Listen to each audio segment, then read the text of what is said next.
il y a 5 ans, exactement en 2020, j'indiquais au corps diplomatique qu'il était de mon intention de ne plus être candidat parce que j'estimais qu'il fallait passer la main à une nouvelle génération. Aujourd'hui, je peux vous dire que j'ai bien fait d'accepter la proposition de mon parti. À la date d'aujourd'hui, je n'ai pas encore pris de décision, mais je peux aussi vous rassurer que je suis en pleine santé et désireux de continuer de servir mon pays. Je voudrais encore une fois vous rassurer et rassurer l'ensemble de la communauté que cette élection qui aura lieu le 25 octobre sera paisible, démocratique et transparente. Face à tous les grands défis que nous avons le devoir de relever, je vous encourage à œuvrer efficacement à la lutte contre la corruption, au renforcement de nos institutions, à la consolidation de l'état de droit. Pour ma part, en tant que gardien de l'indépendance du pouvoir judiciaire, mon devoir dans la consolidation dans l'état de droit est de faire en sorte que nos magistrats demeurent toujours compétents, impartiaux, neutres, parce qu'ils font preuve, en toutes circonstances, de probité dans l'exercice de leurs fonctions. Monsieur, je rappelle le contexte, nous sommes en début 2025. Cette année, la Côte d'Ivoire va connaître une élection présidentielle. Le chef de l'État a annoncé une date précise, le 25 octobre 2025. C'est le dernier week-end, en tout cas, du mois d'octobre. Jusque-là, toute la classe politique ivoirienne attendait que le président de la République se prononce ou donne en tout cas un indice sur sa candidature. Et beaucoup ont vite fait de voir dans sa déclaration cette semaine, face au corps diplomatique, le fait de dire « je suis désireux de continuer à servir mon pays », ça a été diversement apprécié. Et justement, on va entendre vos avis ce soir. Pour interpréter un peu le discours du président de la République en face du corps diplomatique, pour moi, il faudrait d'abord qu'on mette en place une interprétation concernant les enjeux de la confiance qu'on peut accorder à la parole publique d'un homme politique. Donc, aujourd'hui en Côte d'Ivoire, depuis de nombreuses années, de nombreux hommes politiques font des promesses et des déclarations au peuple et par la suite ne les respectent pas. Au fur et à mesure que le paysage politique se développe ainsi, finalement on se retrouve avec une perte complète de confiance entre la population et les hommes politiques. Le président de la République, Alassane Ouattara, j'ai compté un total d'environ 14 déclarations. Je dis bien 14 déclarations dans lesquelles, de façon directe ou de façon indirecte, il a mis en évidence le fait qu'il veut sortir du paysage politique. 14 déclarations qui n'ont pas été faites sous l'effet de contraintes, qui n'ont pas été faites sous l'effet d'aucune pression. Ce sont des déclarations libres. Donc, on est en mesure de croire que ces déclarations-là étaient honnêtes, étaient des déclarations qui allaient être respectées. Déjà en 2020, plus de 80 personnes sont mortes, malheureusement, à l'occasion de la déclaration de candidature pour le troisième mandat. Aujourd'hui, nous sommes en 2025, environ 15 ans après le pouvoir d'Alassane Ouattara. Est-ce qu'on peut accorder encore une valeur, une confiance à la parole publique d'un homme politique? C'est une question qui n'est pas forcément une question d'un parti politique, c'est une question que toute la jeunesse et que tout le système politique ivoirien est en train de constater. C'était quoi la question? Le journaliste lui demande, Monsieur le Président de la République, est-ce que vous allez être candidat, est-ce que vous n'excluez pas d'être candidat en 2025? Le président répond, ah non, non, non. J'ai fait trop de sacrifices. Je répète, c'est les mots exactement qu'il a utilisés. J'ai fait trop de sacrifices. Ah non, non, non. Il me sera difficile, voire même impossible, d'être candidat en 2025. Quand vous avez un président, vous allez regarder l'interview dure plus d'une vingtaine de minutes. Il a répété au cours de cette interview plusieurs fois que ça ne l'intéressait pas du tout de continuer, que c'était pour transférer le pouvoir à une autre génération. Donc moi je dis que du bas de mon innocence politique, j'ai envie de croire que la parole politique d'un homme public peut encore l'engager. J'ai envie de croire que pour une fois, le président de la République, Alassane Ouattara, va respecter cette promesse-là. J'ai envie de croire qu'il est en train de faire complètement le contraire de ce qu'il a fait en 2020. En 2020, il a fait croire à tout le monde qu'il ne serait pas candidat et il a été. Je pense qu'en 2025, peut-être, je l'ai dit sur un autre plateau de télévision, je pense que le président Alassane Ouattara ne sera pas candidat en 2025. Je pense qu'il est en train de faire croire à tout le monde, effectivement, que cette fois-ci, il sera candidat en disant « je suis prêt à servir mon pays ». Beaucoup vont y croire, alors qu'en réalité, à la fin, il ne sera pas candidat. D'accord, très bien. Professeur Banga, analyse? Ouais, écoutez, est-ce que vous, quand vous entendez le président Ouattara dire je suis encore en bonne santé et désireux de continuer à servir mon pays, est-ce que vous pensez que c'est un indice qui fait penser que le président Ouattara sera candidat ou non?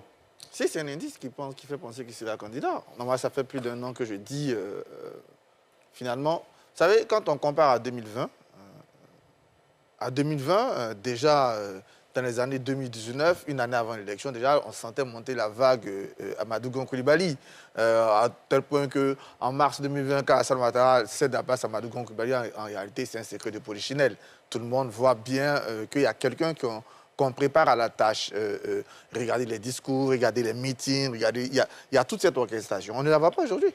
Il n'y a que ça. La simple donnée politique me fait croire qu'aujourd'hui, pas qu'il n'ait pas de gens en capacité au RHDP, le dit lui-même sa demi-douzaine, mais tous les indices montrent que Alassane Ouattara sera candidat. Et la déclaration, et comme c'est ce qu'on attend chaque jour, hier, au-delà de la déclaration, il a commencé à répondre à toutes les questions que vous pouvez se poser.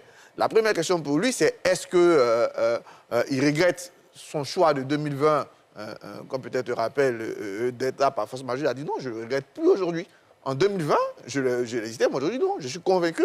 Pourquoi je suis convaincu? Parce que finalement, je vois que j'ai bien fait, parce que je fais un très bon boulot. Il essaie d'expliquer pour le faire. Deuxième chose, c'est de dire, est-ce que je le veux encore? Parce qu'on se dit, après 15 ans, tu peux être gagné par une certaine lassitude de Alassane Ouattara, nous dit qu'il veut encore être candidat. Et troisième question qu'il entend qu'on se pose, c'est la question de son état de santé. Il rappelle qu'il est en bon état de santé. Certains posent la question de la légalité. Il n'a pas abordé, parce que je suis d'accord avec lui, la question de la légalité du 4e mandat ne se pose même pas en termes de légalité. Si vous le remettez en cause, c'est que vous remettez en cause le 3e mandat. Les questions de légalité, il faut chercher plutôt dans les autres partis, parce que lui, je ne la pose pas. Donc pour moi, la surprise serait qu'Alassane Ouattara ne soit pas candidat. Parce qu'il a quand même... Mais il a quand même ouvert une porte en rappelant qu'il y a une demi-douzaine. C'est une toute petite fenêtre qu'il a ouverte. C'est votre analyse? Il a ouvert une toute petite fenêtre pour dire oui, éventuellement, j'ai la... Mais là, sur ce cas, oui. Je pense que le RHDP a des présidentiables. Hein, demi-douzaine, il le dit lui-même, mais le RHDP a des présidentiables. Institutionnellement, il y a le vice-président qui, théoriquement, quand vous êtes vice-président, ça veut dire qu'à toutes les heures, vous êtes prêt à gouverner. C'est pour ça que vous êtes là. Quand on voit le retour de Patrick Hachi dans le dispositif au cœur de l'État, on s'est dit, voici quelqu'un qui peut... il y a le président de l'Assemblée nationale, il y a plein de gars au RHDP qui peuvent prétendre. Mais aujourd'hui, que ce soit la machine RHDP elle-même, parce qu'il a dit, mon parti me l'a demandé. Mais la question ne se pose même pas pour le RHDP, on a peut-être un représentant du RHDP pour nous le dire. Donc pour moi aujourd'hui, tous les indices sont réunis pour que Alassane Ouattara soit candidat. En face, plutôt que de pleurnicher, il faut se dire clairement notre adversaire sera Alassane Ouattara. Il faut se mettre ça en tête. S'ils ne se mettent pas ça en tête, qu'ils pleurnichent et qu'ils espèrent qu'ils font nanani nanana, c'est bien beau pour le débat, comme on en fait tous les jours, mais la réalité c'est qu'ils ont 90% de chances aujourd'hui d'avoir pour adversaire Alassane Ouattara. Ce qui donne, à mon avis, c'est, pour terminer sur la question, c'est celui qui va le plus rassembler au sein du RHDP, celui qui va le plus mobiliser au sein du RHDP. Et même si je pense que le RHDP est le favori pour l'élection, avec Alassane Ouattara, il est encore plus favori qu'avec quelqu'un d'autre. Très bien. Alassane Ouattara est bel et bien notre candidat. Je pense que s'il doit avoir des difficultés sur le choix des candidats à l'intérieur d'un parti, ça n'est pas le RHDP. Les difficultés qu'ils ont avec la candidature de Tidiane Thiam, mais c'est à l'intérieur du PDCI qu'ils ont ce problème. Ce ne sont pas les militants du PDCI, du RHDP qui discutent sur qui est légitime, qui n'est pas légitime à être le candidat du PDCI. Au niveau du PPAC, c'est la même chose. Nous, on ne s'en occupe pas. Nous avons voulu qu'Alassane Ouattara soit candidat et il a dit qu'il est désireux. Et le mot désireux n'a pas été choisi pour rien.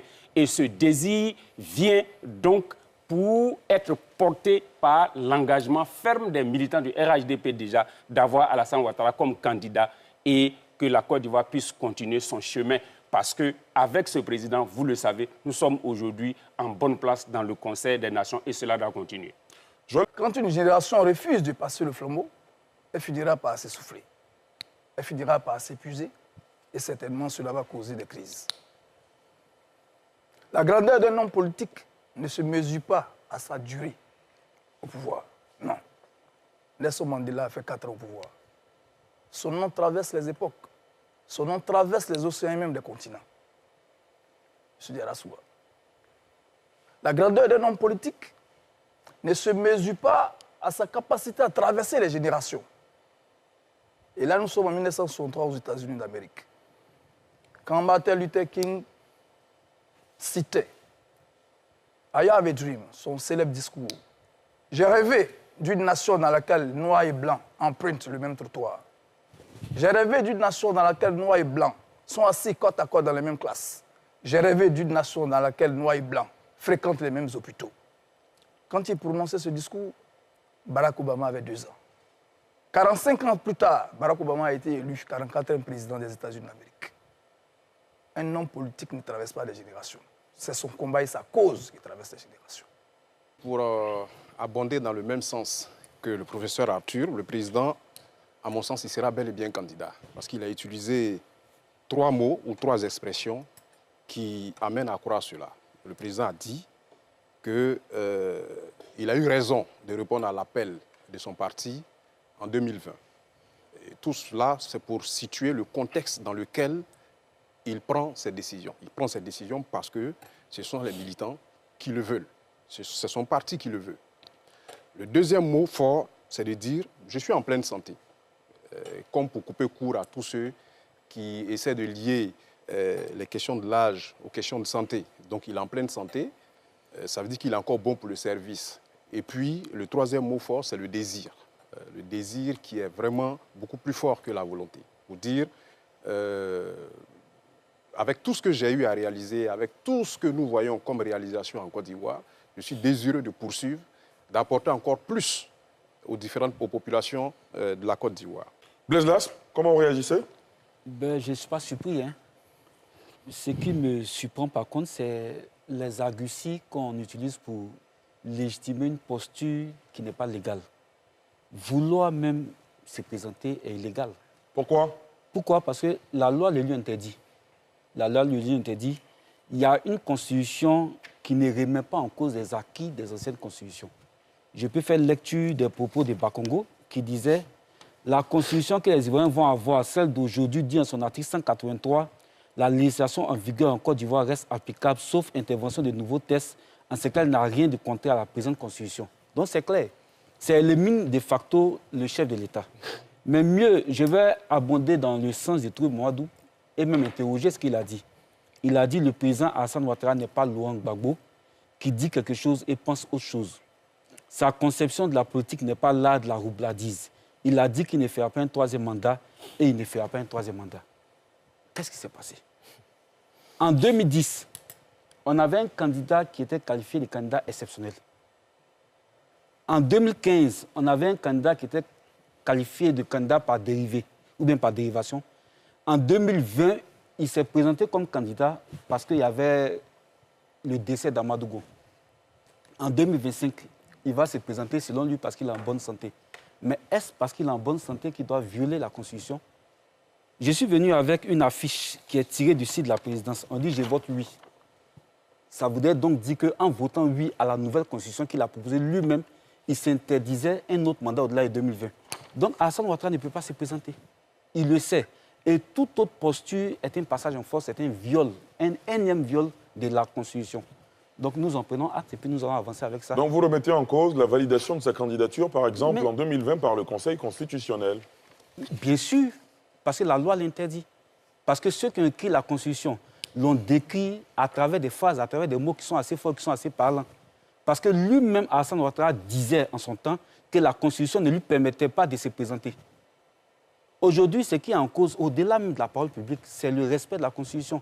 Il a juré de respecter la Constitution et il ne respecte pas cette Constitution. Donc je pense que ce désir a été un désir qui est illégal et ça va nous conduire encore à une candidature illégale en espérant que cette fois-ci, il n'y aura pas de troubles. Est-ce que c'est une politique qui a profité aux Ivoiriens? Ou est-ce que c'est un petit groupe, ce que j'ai appelé, si le thème n'a pas été aimé, mais restaurant, est-ce que c'est un petit groupe qui en a profité? Effectivement, c'est un petit groupe qui en a profité. Et je dis et je répète, ce sont les chiffres de la Côte d'Ivoire qui le confirment. Quand vous avez, récemment, le grand frère Stanislas Zézé, dans son agence Bloomfield, a fait sortir des chiffres, mais qui sont parleurs. 80% de la richesse qui est créée en Côte d'Ivoire profite à 5% de multinationales. C'est-à-dire qu'il y a un petit groupuscule qui mange, c'est-à-dire qu'ils sont vraiment à l'aise, et puis les autres Ivoiriens sont en train de souffrir. C'est-à-dire c'est comme si la Côte d'Ivoire était une grosse pizza avec 10 tranches, et puis ceux qui sont étrangers, les multinationales en ont pris 8, les 2 tranches qui sont restées, les Ivoiriens ont pris, et on doit féliciter le président de la République pour ça. Monsieur Djarassouba, je pense que monsieur le maire, vous devez même avoir de la pitié pour les Ivoiriens. Quand vous dites qu'après 15 ans de pouvoir, les Ivoiriens sont satisfaits de ce que vous avez fait, je pense que vous, peut-être, vous êtes satisfaits de ce que le président a fait, ça se comprend, mais les Ivoiriens, dans leur très large majorité, ne sont pas satisfaits de cela. Moi, le chapitre de l'égalité me fait un peu rire. Pourquoi? Parce que, en fait, nous sommes dans une démocratie.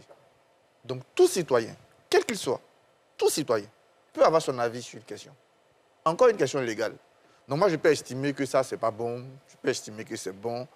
Quand il s'agit de l'égalité, tous les citoyens, là, on a confié la légalité à une institution qui s'appelle le Conseil constitutionnel. Donc, quand on est républicain, qu'on respecte son pays, on respecte ce que le Conseil constitutionnel dit. On ne vient pas dire sur un plateau de télévision que le Conseil constitutionnel a violé la Constitution. Ça, même dans d'autres pays, c'est passible de poursuites judiciaires. On a tous des avis. Bakongo n'est pas le... Alassane Ouattara lui-même n'est pas le Conseil constitutionnel.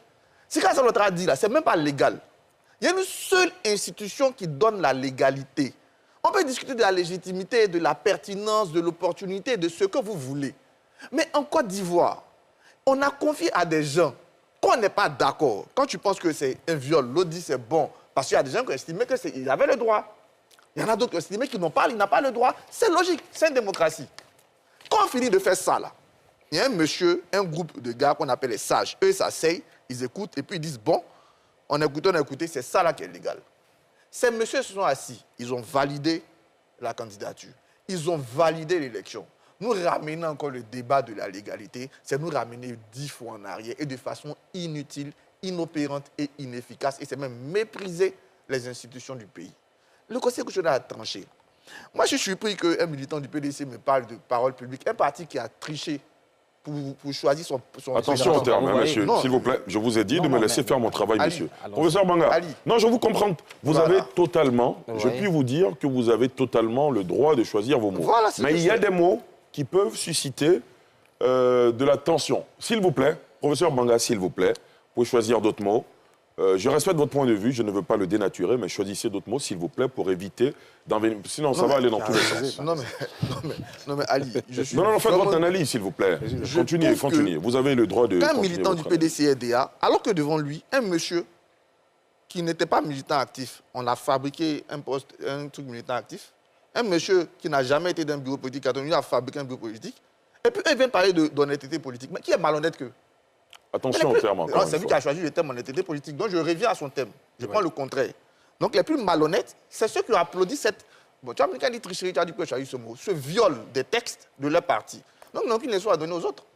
Quand on veut, dans la Bible, on dit enlève d'abord la pouille qui est dans tes yeux avant de regarder celle des autres. Donc les gars du PDCI qui se concentrent déjà sur la justice dans leur parti, qui évitent de violer les textes de leur parti pour donner le parti à quelqu'un qui ne le mérite pas parce qu'il ne respecte pas les textes, avant de parler de paroles politiques. L'ASM qui dit qu'il a peur qu'une nouvelle candidature d'Alassane Ouattara donne lieu à des troubles. Mais je voudrais vous rappeler qu'Alassane Ouattara n'a jamais fait de troubles à des élections. Parce qu'en 1994, une loi avait été prise qui empêchait déjà Alassane Ouattara d'être candidat en 1995. Cette loi, je pense qu'elle portait bien sûr la présence sur le territoire. Mais il a dit clairement à son parti politique que cette loi fait que je suis éliminé, je ne pourrai pas participer aux élections de 1995. Il n'est pas allé aux élections. Il a laissé les choses faire. Les élections se sont déroulées. Voilà. Et quand on est arrivé en 2000, on a ça entre nous, entre vous et puis le président Robert Gueye. Ça s'est passé entre vous, après avoir éliminé tout le monde. Si mes dates ne sont Quand vous dites entre vous, il faut faire des précisions pour les téléspectateurs. Le Front populaire ivoirien, en son temps, voilà, avec le président Laurent Gbagbo. Mais vous avez éliminé tous les candidats, y compris Alassane Ouattara. Mais Alassane Ouattara aurait pu ce jour, tel que vous vous préparez certainement à le faire pour cette année 2025, Alassane Ouattara aurait pu demander à sa population de descendre. Mais il ne l'a pas fait. Il a dénoncé. Et puis, après, il a laissé les élections se dérouler. Il a demandé à sa population, à ses militants, de rester calmes. Ils sont restés calmes. Les élections ont eu lieu toute la journée jusqu'à la proclamation des résultats, mais sans trouble.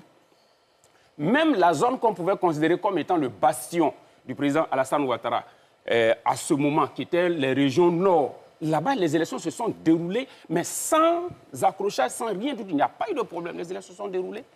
Mais c'est entre vous, là-bas, entre le Front populaire ivoirien de son temps et puis Robert Gueye, qu'après, les choses se sont gâtées. Mais quand les choses se sont gâtées, les militants d'Alassane Ouattara, en son temps, ont dit, bon d'accord, ils ont comploté pour éliminer tout le monde. Aujourd'hui, qu'eux-mêmes qui ont comploté, entre eux ne s'entendent pas, ça veut dire que ce qu'ils ont concocté n'est pas bon.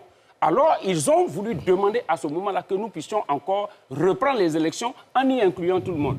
Mais c'est l'occasion que vous avez saisie en son temps d'ajouter un nouveau vocabulaire à celui des Ivoiriens qui était le charnier de Yopougon avec 53 morts là-dedans. Donc, Alassane Ouattara n'a jamais créé de troubles. C'est vous qui créez les troubles. Donc, et c'est encore ça que vous préparez, parce qu'un parti qui se reconnaît aussi minoritaire que vous, parce que les résultats de toutes les élections depuis 2000, le monde, non, depuis 1990, le monde jusqu'à aujourd'hui, vous êtes minoritaire en Côte d'Ivoire, mais pourtant, tous les jours, vous faites croire aux gens que vous allez gagner ces élections. Vous ne pouvez pas les gagner. Vous avez perdu face à Fort Boigny, on vous a volé. Vous avez perdu face à Robert Gueye, on vous a volé. Vous avez perdu face à Alassane Ouattara en 2010, on vous a volé. Mais c'est encore ça que vous êtes en train de préparer. Les élections seront transparentes.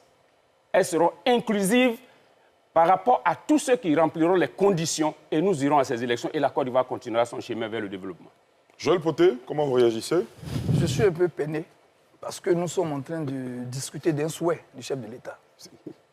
Je suis vraiment peiné d'entendre toutes ces passions sur le plateau. Le président de la République a dit « Je n'ai pas encore pris de décision ». C'est un simple souhait.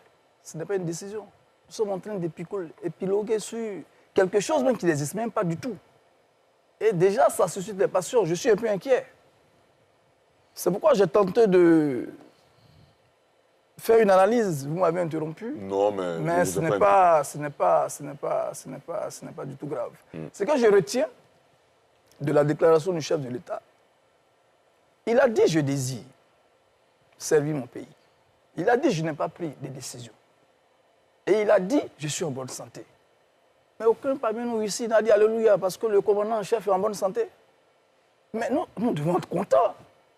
C'est le capitaine du navire ivoire qui dit « Il est en bonne santé ». Maintenant, on va se poser des questions. Est-ce qu'il y avait des rumeurs sur son état de santé pour qu'il vienne préciser qu'il est en bonne santé? Ou bien il doit lier son état de santé à la conservation du pouvoir ou à la gestion du pouvoir d'État? Il y a toutes ces interrogations qu'il faut se poser.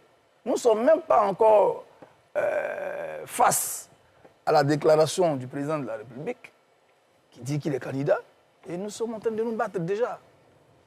C'est pourquoi j'ai dit tout à l'heure qu'il est important de tirer les leçons du passé. Il est vraiment important de tirer les leçons du passé. C'est un diagnostic qu'il faut poser. C'est notre passé, il faut le regarder.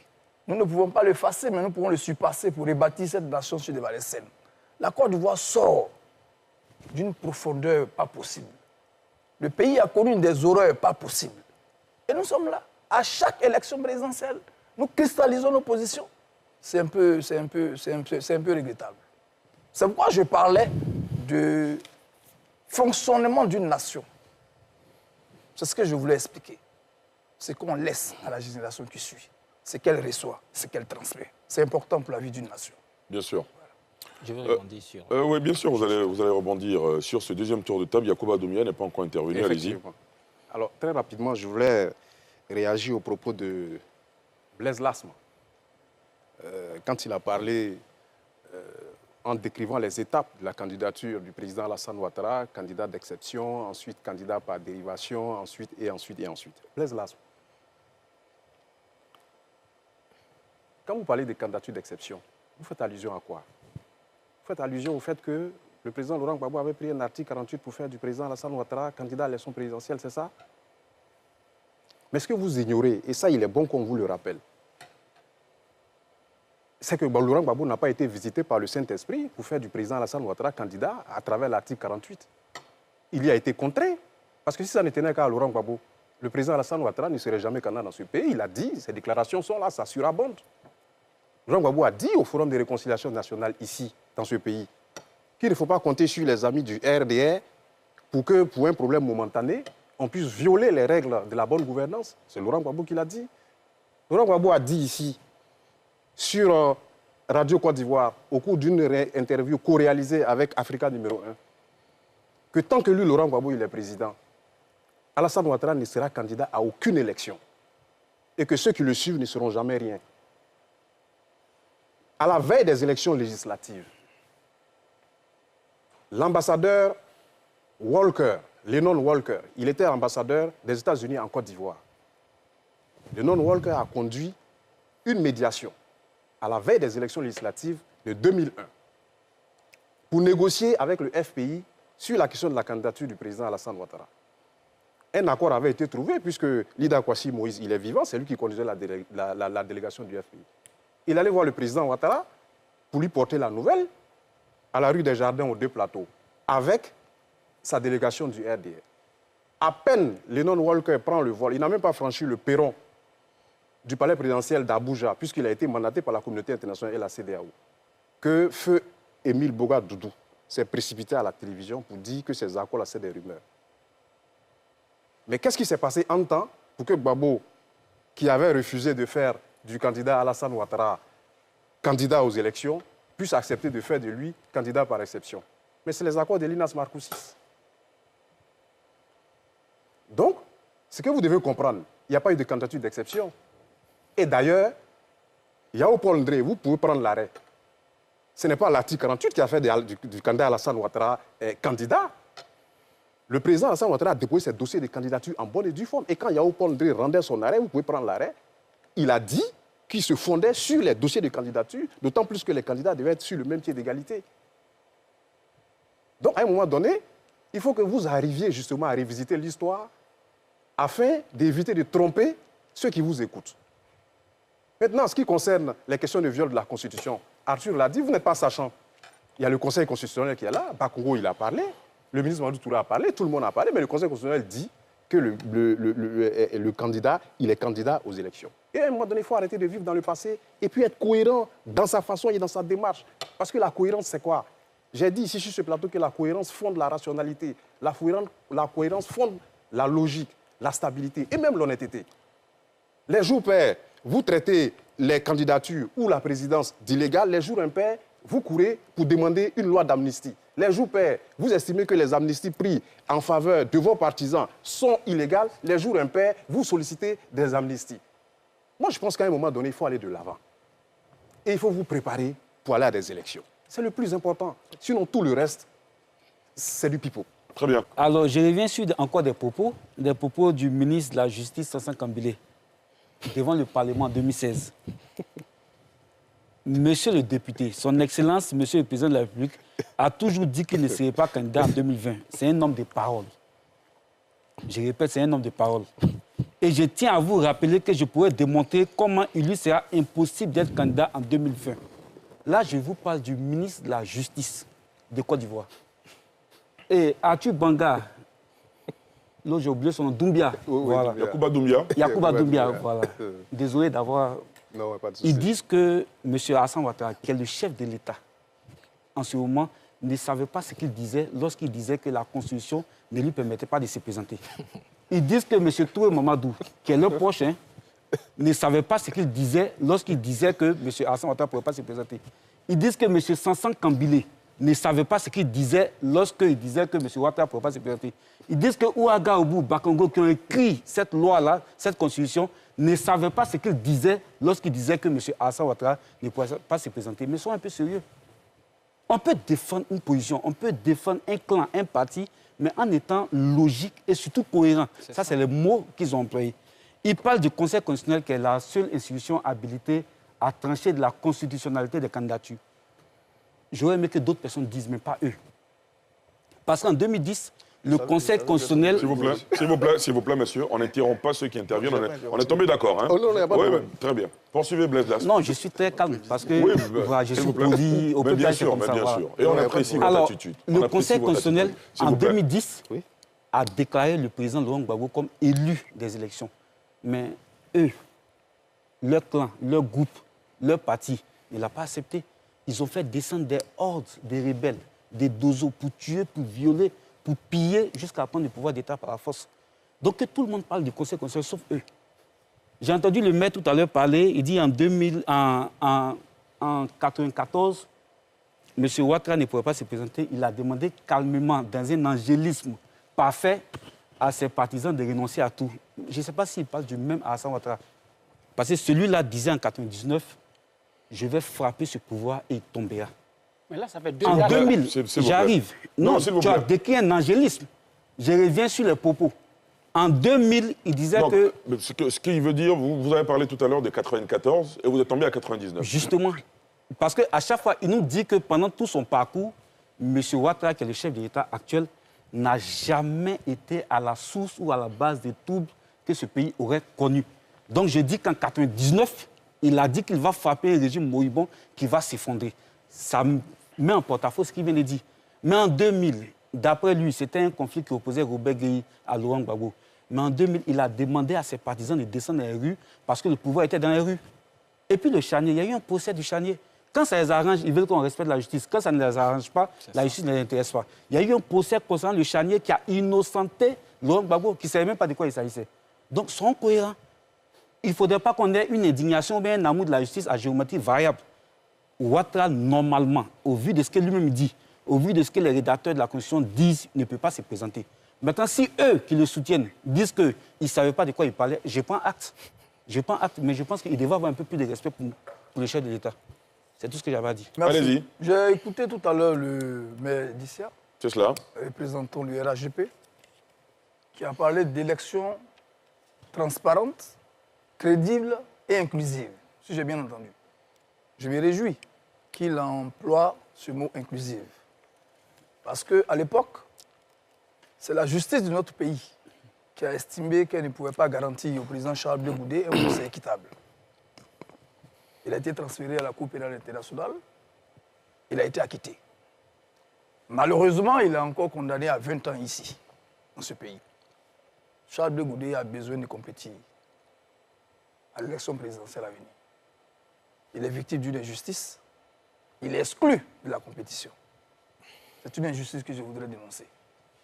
Je n'ai jamais pensé un instant qu'un Ivoirien serait victime d'une exclusion sous le régime du président Ouattara. Jamais. Jamais pensé un instant qu'un Ivoirien serait exclu ou victime d'une exclusion sur le plan politique, bien entendu, sous le régime du président Ouattara. Parce que pour moi, quand on a été victime d'une injustice, on ne la tolère pas. Quand on a été victime d'une injustice, on ne la pratique pas. Quand on a été victime d'une injustice, on la combat. Et je voudrais dénoncer ce fait. Je ne demande pas une amnistie sélective. Je demande une amnistie générale pour tourner définitivement le dos à la crise que le pays a connue.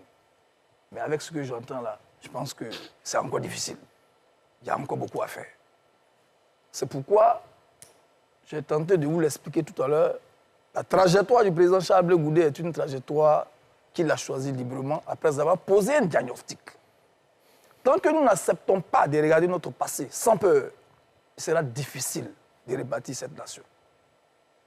C'est vrai de construire des ponts, c'est vrai de construire des routes, mais une nation se construit d'abord et se bâtit dans le cœur de chaque citoyen. Et là, c'est un peu difficile. Je suis encore inquiet, honnêtement, avec ce que j'entends. Avant Blaise Las parler, vous avez la parole. Oui, mais je vais dire, Ouattara candidat, en fait, c'est illégal. Sinon, la personne de Ouattara ne nous dérange pas. On allait aux élections en 2010. Au premier tour, des résultats qui n'ont pas été contestés, donc Gbagbo est sorti premier. Il avait 38%. Ouattara était loin derrière, en fait. Donc Ouattara ne nous effraie pas, il ne nous inquiète pas, mais seulement que ses actes ne sont pas conformes à ce qu'il a dit et à la loi. Parce que tout à l'heure, le professeur parlait, le professeur a dit qu'en 2010, il y avait un traité. Je ne sais pas de quel traité il parlait, mais ce que je sais... L'accord de Pretoria. Ce n'est pas un traité. J'ai dit accord traité. Vous avez dit traité. D'accord, J'ai très bien, noté. très bien. J'ai dit ça. J'ai dit traité. D'accord, Je la vous précision écoute. a été faite. Voilà. Il ne parlait Oui, pas de je traité, reviens. il parlait de l'accord du Mais il a dit traité, au moins il revient On sur a ses bien propos. compris. Je suis d'accord. Traité international. Accord de Non, Pretoria, d'accord. qui pour vous est un traité international. Très bien. Pretoria n'est C'est pas un au-delà traité de notre international. loi. Non, il ne faudrait Non, pas mais dire s'il des vous choses plaît. comme ça. Bon, voilà. C'est votre point de Ce vue. que je sais, c'est qu'en 2010, il y a eu une charte de bonne conduite qui a été signée par les candidats. Et cette charte-là disait que les candidats devraient s'abstenir d'annoncer des résultats et devaient se tenir aux résultats qui allaient être donnés par le Conseil constitutionnel. C'est une charte de bonne conduite qui a été signée par les candidats. Et la certification? S'il vous plaît. La certification n'est pas un traité. La certification n'est pas un traité. Ça, c'est de un. De Oui, deux, mais attendez votre tour de parole. Vous attendez votre de tour de deux, parole. il dit qu'on demande une amnistie à quelqu'un qu'on ne reconnaît pas. Mais c'est pourquoi on parle des chefs d'État. Même Robert Guéhi, qui a fait une rupture de l'ordre constitutionnel, on discutait avec lui. Donc il arrive dans un pays que pour une raison ou pour une autre, il y a une gouvernance qui vient, qui soit une gouvernance de fait qu'on accepte, mais ça ne veut pas dire qu'on est en train de solliciter ou de supplier pour une amnistie. On dit l'amnistie qui a touché Kone Katina et autres n'est pas une bonne chose. Parce qu'une amnistie est censée amnistier, effacer des faits. Mais pour les mêmes faits, on identifie des gens qu'on amnistie, on identifie certains qu'on n'amnistie pas. Ce n'est pas normal. Une amnistie, c'est pour les faits, une grâce, c'est sur des personnes. Donc même l'amnistie ne respecte pas les règles. C'est de ça qu'on parle. Après ça, on dit, on ne supplie rien en fait. On vous dit, il y a une Cour africaine des droits de l'homme et des peuples qui a donné une décision de justice qui demande... Tu vas nier ça aussi. Vas-y, je vais réagir sur ça. Alors la Cour africaine a demandé que l'État de Côte d'Ivoire réintègre le nom du président Laurent Gbagbo. C'est tout ce qu'on attend de vous conformer à l'état des droits et au respect des obligations internationales qui sont liées à notre pays. C'est tout ce qu'on vous demande. On ne demande aucune faveur. Nous ne demandons aucune faveur. Nous voulons compétir. Comme il vient de le dire, vous avez un candidat, ok, on n'est pas très d'accord parce que ça viole les lois, mais n'éliminez pas les autres candidats. C'est tout ce qu'on demande. Parce que les gens font du faux à chaque fois. Les multinationales, il n'y a pas un pays au monde. Les pays, on dit dans la mondialisation, tu es plus attractif quand tu as plus d'IDE. Les seuls qui détiennent les IDE, c'est les multinationales. Mais les multinationales détiennent à elles seules près de 30 à 40% du PIB du monde. Mais pourquoi ça va changer en Côte d'Ivoire? La Côte d'Ivoire est comment? 80%. Non, quand il dit qu'elles font 80% de la richesse, c'est-à-dire que l'école, quand on crée une école, ce n'est pas de la richesse. Est-ce que c'est les multinationales qui vont à l'école? Quand on fait une route, ce n'est pas de la richesse. Ce n'est pas les Ivoiriens qui roulent dessus.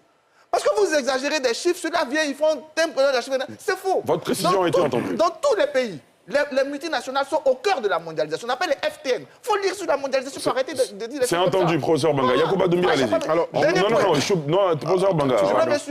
On a deux autres sujets. On a deux autres sujets. Yacouba Doumbia, allez-y. Alors, Allez-y. très rapidement, c'était pour faire de la rectification. Blaise Lass me dit que la Cour africaine des droits de l'homme a ordonné. Non, c'est pas la Cour africaine des droits de l'homme n'a pas ordonné. La Cour africaine des droits de l'homme a statué sur la forme et a recommandé l'inscription de Laurent Gbagbo sur la liste électorale. Ça, c'était une précision qu'il était bon de faire. Deuxième précision, la certification. C'est nous qui avons accepté la certification. Quand les acteurs politiques sont allés à Pretoria, ils ont estimé que ces élections-là doivent être certifiées. Donc, après la CEI et le Conseil constitutionnel, l'ONU devait certifier les élections. Et l'ONU a certifié. Et c'était confirmé. Il y a une résolution, effectivement, qui a été prise. Il Il y a une résolution qui a été prise, justement, pour confirmer ça. Et ça fait force de loi. Donc, c'est la certification. D'ailleurs, pour clore ce débat-là, il faut qu'il sache que le même Yao Paul Ndré, qui avait proclamé la victoire de Laurent Gbagbo, est revenu après proclamer la victoire du président Alassane Ouattara. Donc ce débat-là doit être clos et puis c'est terminé. Très bien. Et puis troisième et dernier élément, il a parlé d'amnistie illégale. L'amnistie n'est pas illégale. Je ne sais pas ce qu'il appelle amnistie illégale. L'amnistie prise par le président a respecté toutes les procédures. On est passé d'abord par une loi d'habilitation, ensuite une ordonnance et enfin ça a été ratifié au Parlement pour devenir une loi. D'ailleurs, je vais lui rappeler que l'amnistie prise par le président Laurent Gbagbo à l'époque n'annulait pas les crimes de sang et les crimes économiques. Tu peux aller vérifier tous les amnisties qui ont été prises sont exemptes. C'est le président Alassane Ouattara qui fait une amnistie qui annule les crimes économiques et qui permet aujourd'hui à leurs partisans de pouvoir compétir dans le jeu politique. Merci. Je voudrais préciser ma pensée. Monsieur le maire, Charles Blé Goudé n'a pas de démêlé avec la justice. Je dis et je répète, c'est la justice de notre pays qui a estimé à l'époque qu'elle ne pouvait pas garantir à Charles Blé Goudé un procès équitable et qu'il a transféré à la CPI. Après 8 années de procès, il a été acquitté. Et c'est lors de son acquittement, ou après son acquittement, que précipitamment, la justice lui a coulé 20 ans. C'est une condamnation que nous jugeons politique et que nous dénonçons. Quand je parle d'exclusion, mais on a entendu dans ce pays, le président Alassane Ouattara dit « On ne veut pas que je sois candidat parce que je suis musulman. On ne veut pas que je sois candidat parce que je suis du Nord. » On sait ce que l'exclusion a coûté à ce pays. C'est pourquoi je dis, je n'ai jamais pensé un instant que sous le régime du président Ouattara, un Ivoirien sur le plan politique serait victime d'une exclusion. Voilà ma pensée. Merci. Très bien, Blaise, Lasma. Alors, comme on est en train de clore ce chapitre, je voudrais dire que ce que nous dénonçons, c'est des postures de principe. C'est-à-dire qu'il y a eu une attitude dolosive de la part des tenants du régime qui ont fait croire à la population que voici une nouvelle constitution que nous vous proposons, mais cette constitution ne remettait pas en cause les acquis de l'ancienne constitution. Et elle ne permettait pas au chef de l'État de se représenter à nouveau.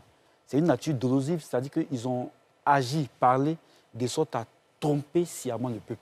Et pour ceux qui sont garants du respect de la Constitution, ça pose un problème de crédibilité et de cohérence. Et ça, nous dénonçons ça. Alors, en parlant, il y a eu beaucoup de... Oui, je comprends les postures des uns et des autres. Le partisanisme amène souvent à effacer ou à biffer même ce qui est évident. Aujourd'hui, quand on parle d'amnistie, Kone Katina était l'auteur du dit braquage, du fameux braquage. Laurent Gbagbo était co-auteur ou complice. Mais comment se fait-il que l'auteur soit amnistié? Comment se fait-il que les autres co-auteurs soient amnistiés et puis Laurent Gbagbo seul soit estipé et qu'il ne bénéficie pas de cette amnistie-là? Nous comprenons que vous avez peur de l'homme Laurent Gbagbo, vous avez peur de sa popularité et vous savez que s'il est candidat à une élection en Côte d'Ivoire, il gagne. Nous comprenons cela, mais nous demandons au chef de l'État, nous demandons au régime RHDP d'appliquer strictement la Constitution. C'est tout ce que nous demandons. Très bien. Fanny Karim, on termine avec vous, allez-y. Je voudrais terminer sur le sujet qui est donc à l'ordre du jour maintenant, c'est le discours du président de la République. Moi, je voudrais simplement dire que nous, militants du RHDP, depuis donc la déclaration du président de la République exprimant son état de santé, son parfait état de santé et puis son désir de continuer à se mettre à la disposition de son pays, c'est tout ce que nous on attendait. On ne pouvait vraiment pas rêver mieux.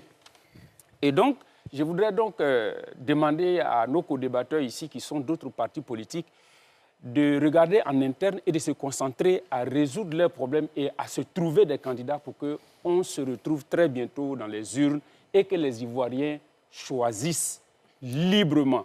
Et quand j'ai dit inclusivité, quelqu'un m'a pris au mot, mais même quand on dit qu'une élection est inclusive, mais il y a forcément des règles. C'est inclusif pour tous ceux qui en remplissent les critères. Donc, quand vos candidats rempliront les critères, ils seront face aux candidats du RHDP. Je pense qu'en ce qui concerne ce navire, l'avalanche d'inquiétude que nous avons pu constater sur les réseaux sociaux n'était pas due directement à une dangerosité avérée de la cargaison à bord du Zimrida. Non.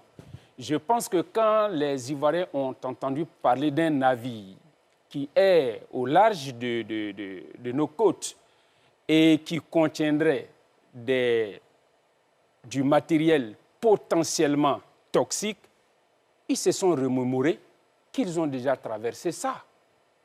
Ils se sont rappelés qu'ici, en Côte d'Ivoire, en 2007, un navire est venu ici et que les autorités d'alors, en toute connaissance de la dangerosité du matériel qui était dans ce navire, et c'était un déchet toxique, contrairement cette fois-ci à du matériel qui peut être toxique, mais il était avéré que c'était toxique. Mais les autorités de ce moment-là ont permis que ce navire-là puisse déverser donc, tout son contenant ici, et ce qui a été transportés à travers des citernes et déversés un peu partout à travers la ville d'Abidjan.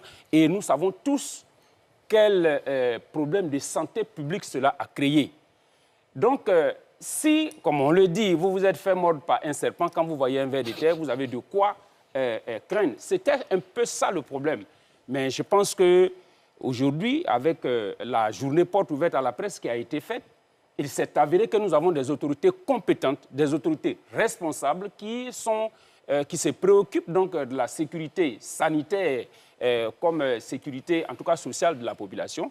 Et aujourd'hui, donc, la question est traitée. Donc, moi, je pense que, sinon le nitrate d'ammonium, comme on le dit, aujourd'hui, je pense que plusieurs tonnes sont déjà passées à travers le port d'Abidjan pendant plusieurs années. Donc, il n'y a aucune raison que ça ne puisse pas passer. Il y a du matériel plus explosif que ça qui passe à travers nos ports, surtout que beaucoup de pays de l'Interland dépendent de nous. Et donc, il y a beaucoup de choses qui passent ici. Mais bon, je pense qu'il faut faire confiance aux autorités compétentes. Et ils ont prouvé, à travers ces polémiques-là, que les Ivoiriens peuvent, sur un certain nombre de dossiers, être sereins parce que les autorités sont plus ou moins responsables. Je voudrais revenir sur les accusations qui ont été formulées tout à l'heure par les représentants du RHDP ici. Accusations dans quel sens? Il parlait du Pobo Koala, qui a été importé par les refondateurs. Je ne sais pas si Achille Patrick était refondateur, mais en tout cas, il était mis des infrastructures en ce moment-là. Je ne sais pas si Big Togo était refondateur, mais en tout cas, il est mêlé de près à tout ce qui est lié aux déchets toxiques. Donc, je pense qu'il faut faire attention à ce qu'on dit. Nous, le PPAC, nous avons dirigé déjà ce pays-là. Nous avons une méthode qui est empirique. Pour nous, tant qu'on ne maîtrise pas tous les contours de ce qui s'est passé, on ne peut pas se prononcer. Le président Laurent Gbagbo, un homme d'État, un homme responsable, a mis en place une équipe technique chargée d'analyser ce qui s'est passé et de produire, après analyse, après réflexion, une déclaration qui va se faire bientôt. Donc nous attendons, quand bien nous avons des inquiétudes. Nos inquiétudes, par exemple, on dit que le bateau a erré parce que l'Union européenne a sanctionné la Russie. Mais l'Angleterre a aussi sanctionné la Russie. Comment se fait-il que ce bateau-là a pu accoster au niveau de l'Angleterre? Ça, c'est curieux. Après ça, un seul navire, on nous dit au début que c'est 3 000 tonnes qu'on doit décharger. Après, ça devient 7 000 tonnes. Quand on sait que dans le shipping, il y a un BL qui dit exactement le tonnage qui doit être déchargé. Comment se fait-il qu'en cours de route et en l'espace de 72 heures, on puisse passer du simple au double? On peut s'interroger sur ça. Et puis, le DG du port disait qu'il y a eu 30 navires qui ont déchargé la même matière à hauteur de 40 000 tonnes. Là, on voit un seul navire qui décharge 7 000 tonnes. On a des inquiétudes, mais on ne va pas se prononcer tant que le pool technique qui a été mis en place par le président Laurent Gbagbo n'a pas fini ses investigations. Merci beaucoup. Je suis très content de la réaction de nos autorités qui, malgré un premier travail, ont tenu compte de cette alerte. On refait une réunion de crise, on travaillait. Ça nous change de l'irresponsabilité qu'on a eue en 2007. Ça nous change vraiment de cette irresponsabilité. Ali, le seul travail, la seule fois que j'ai vraiment honte d'être ivoirien, j'étais prof remplaçant en France. En 2013, j'étais prof d'une classe de 5e. Et pour étudier les conséquences climatiques dans le monde, les enfants français étudiaient le Pobo Koala. J'ai eu honte. Parce qu'on a eu de l'irresponsabilité. L'irresponsabilité allait jusqu'au bout.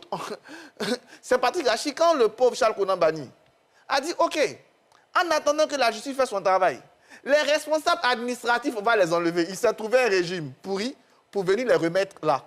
Mais vraiment, ça, c'est l'irresponsabilité totale.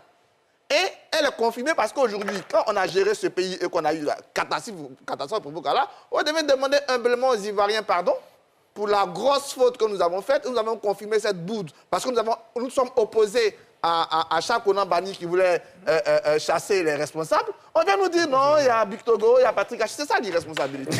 Et donc vraiment, il faut qu'on soit responsable de nos actes. Et on a vraiment une différence entre un gouvernement responsable et un régime corrompu et irresponsable. Voilà,